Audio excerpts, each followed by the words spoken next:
பாபா ஓர் கருணாலயம், பாதம்தான் கமலாலயம். பாபா ஓர் கருணாலயம், பாதம்தான் கமலாலயம். சாயப்பா உறவுகள் அனைவருக்கும் வணக்கம். சாயப்பா மேல் நம்பிக்கை வைத்து அவரை நினைத்து கொண்டிருக்கும் உங்கள் அனைவரின் வேண்டுதலையும் சாயப்பா நிறைவேற்றுவார். நல்லதையே நினைப்போம், நல்லதே நடக்கும் என்றும் சாயப்பாவின் அருள் உங்களுக்கு இருக்கும். நம் மனதிற்கு இதமான சாயப்பாவின் இன்றைய அருள்மொழியை கேட்போமா? அன்பு குழந்தையே, இதுவரை பட்ட கஷ்டங்கள் மறையப் போகிறது. இனி உன் வாழ்க்கை சந்தோஷமாக மாறும். மிகப்பெரிய ராஜயோகம் உன்னை நோக்கி வருகிறது. அதை பயன்படுத்திக் கொள்.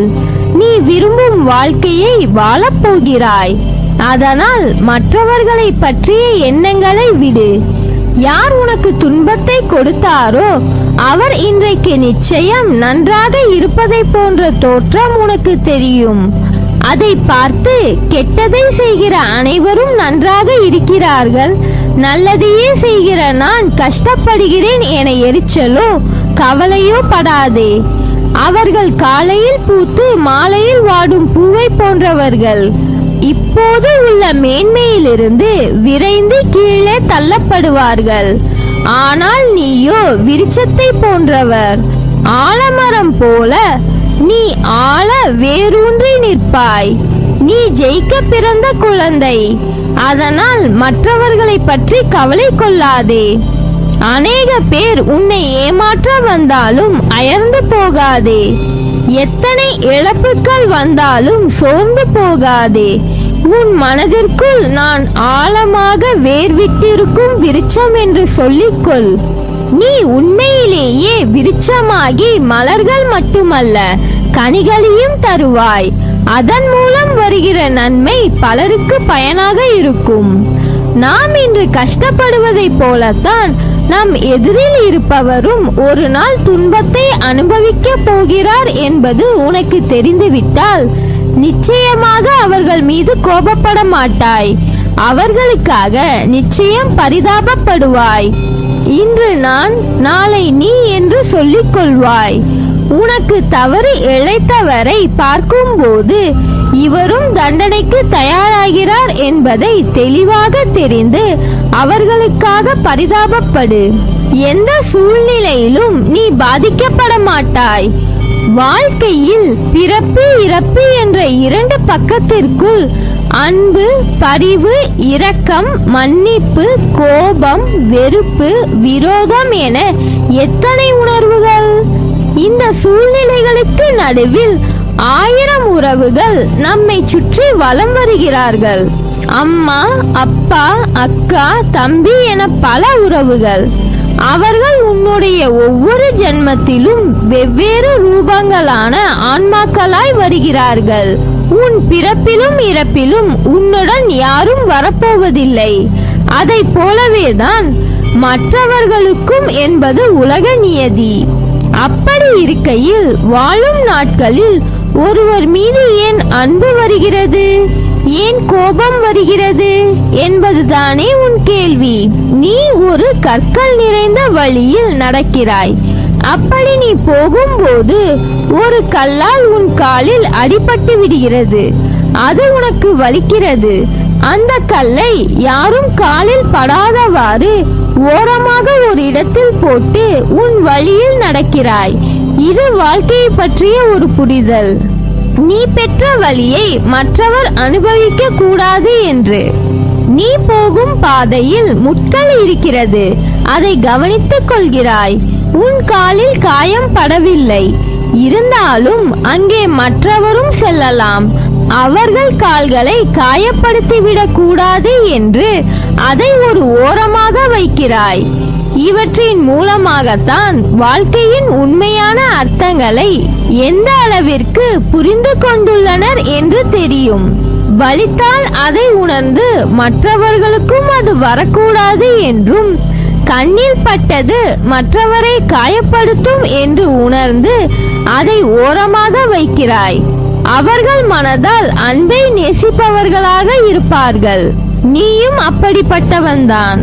ஆனால் சில பேர் தன் காலில் காயம் பட்டதால் கல்லை தூக்கி போட வேண்டும் என்ற எண்ணம் இல்லாமல் தன் வலியை மட்டும் கவனித்து செல்வார்கள். அவர்களுக்கு வாழ்க்கையில் அன்பு இல்லாமல் இல்லை. அவர்களுக்கு அவர்களின் வலியை தாங்க முடியவில்லை. அதனால்தான் அது தவறல்ல.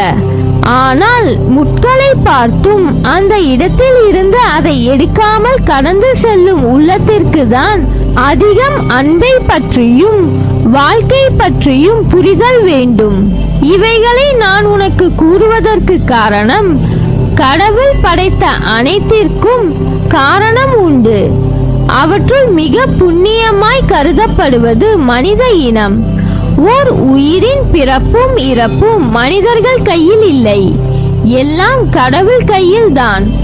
இதை எல்லாம் உனக்கு போதிப்பதற்கு காரணம், என் பிள்ளையான நீ கிடைத்த வாழ்க்கையின் பயனும் நீ எடுத்த பிறப்பின் மகத்துவத்தையும் அறிய வேண்டும் என்றும் உணர வேண்டும் என்றும் தான் உனக்கு இத்தனையும் சொல்கிறேன். மற்றவர்களின் வில்லங்கமான பேச்சுக்களிலும் செயல்களிலும் உன் கோபம், வெறுப்பு, எரிச்சலின் உச்சத்தில் போய்விடுகிறாய். கவலை கொள்ளாதே. உன் மனதில் சில விஷயங்களில் இன்னும் தெளிவு தேவைப்படுகிறது. பக்குவம் அடைய வேண்டியதாய் இருக்கிறது. அதை நீ கற்க வேண்டும் என்பதற்கே இந்த நிகழ்வு. அமைதியாய் சுமூகமான முறையில் ஒரு விஷயத்தை கையாளும் பண்பு என்பது அறிவுடைமையில் விளங்கும் சிறந்த பண்பாகும். என் பிள்ளை, நீ பிறவியிலேயே அறிவார்ந்த ஆன்மா. இதனை நீ தெரிந்து கொள்வதற்கு கணக்கு இல்லை. ஒவ்வொரு நிமிடம் மற்ற மனிதர்களிடத்தில் நாம் பயிலும் கல்வியே ஒருவரை அறிவுடைமையிலும் நற்பண்பிலும் சிறந்து விளங்கச் செய்யும். அதை உனக்கு போதிப்பதற்கே இந்த சூழ்நிலைகள். ஒரு பாத்திரத்தை நீ தண்ணீரில் அழுத்தினால் அது கீழே செல்வது போன்று இருக்கும். ஆனால் மறுபடியும் 2 மடங்கு மேலோங்கச் செய்யும். அதுவே அதை தண்ணீரில் விட்டுவிட்டு அழுத்தாமல் வைத்துப்பார். அது குறிப்பிட்ட அளவு தண்ணீர் வந்தவுடன் தானாகவே கீழே சென்றுவிடும். அதை போலத்தான் உன் சூழ்நிலைகள். அதை புரிந்து கொண்டு செயல்படு. தேவையில்லாமல் மனதை பாரமாக்காதே. மனம் அமைதியாவதற்கு சூழ்நிலைகள் உருவாகாது. நீதான் அதை அமைதிப்படுத்திக் கொள்ள வேண்டும். கோபத்தில் கத்தி பேசவும் செய்யலாம். அமைதியாகவும் எதற்கும் செவி கொடுக்காமலும் செல்லலாம். எது உனக்கு நல்லது என்று யோசித்துப் பார். உன் மனதில் இருக்கும் அனைத்தும் நான் அறிவேன். உன் எண்ண ஓட்டம் என்பது என்னிடம் வந்து அதற்கு பிறகுதான் அது உன்னை வந்து சேரும். அப்புறம் ஏன் சாயப்பா சில நேரம் எனக்கு குதர்க்கமான எண்ணங்கள் தோன்றுகிறது? நான் இவ்வாறு யோசிக்கும் குணம் கொண்டவர் இல்லையே. பிறகு ஏன் என் மனமானது எப்படி மாட்டு வண்டியில் இருந்து அச்சாணி விழுந்தால் வண்டி தறிக்கெட்டு அடங்காமல் ஓடுகிறதோ அதுபோல் என் எண்ணங்கள் இங்கும் அங்கும் திசை மாறுகின்றது என்பதுதானே உன் கவலை? அந்த அச்சாணி முறிவதற்கு முன்னரே நீ சுதாரித்தால் உன் வாழ்க்கை என்னும் பயணம் சுகமாகி இருக்கும். வாழ்க்கையில் ஒன்றை நன்றாக புரிந்து கொள். ஓடும் தண்ணீரில் நீந்தலாம். ஆனால் அந்த தண்ணீர் காட்டாற்று வெள்ளம் போல் இருந்தால் அது கண் இமைக்கும் நேரத்தில் அடித்து சென்றுவிடும். நீ சுதாரித்தால் மட்டுமே உன் எண்ணங்களின் நிலை அறிந்து பிறகுதான் நீ நிதானத்தில் செயல்படுகிறாயா அல்லது சந்தர்ப்பம் உன்னை இப்படி தேவையில்லாமல் யோசிக்க வைக்கின்றதா என்று தெரிந்து கொள்ள முடியும். இன்று உன் சாயப்பா உன் மனதில் இருந்து உன் போக்கை ஒரு நொடியில் மாற்றியதை உணர்ந்தாயல்லவா? அதே போல் என்னை நம்பு. உன் வாழ்க்கைக்கு தேவையானதை எடுத்துரைத்து பக்கபலமாய் இருப்பேன். உன்னை விட்டு நான் விலகுவதும் இல்லை, உன்னை விலகி போகும்படி நான் செய்வதும் இல்லை.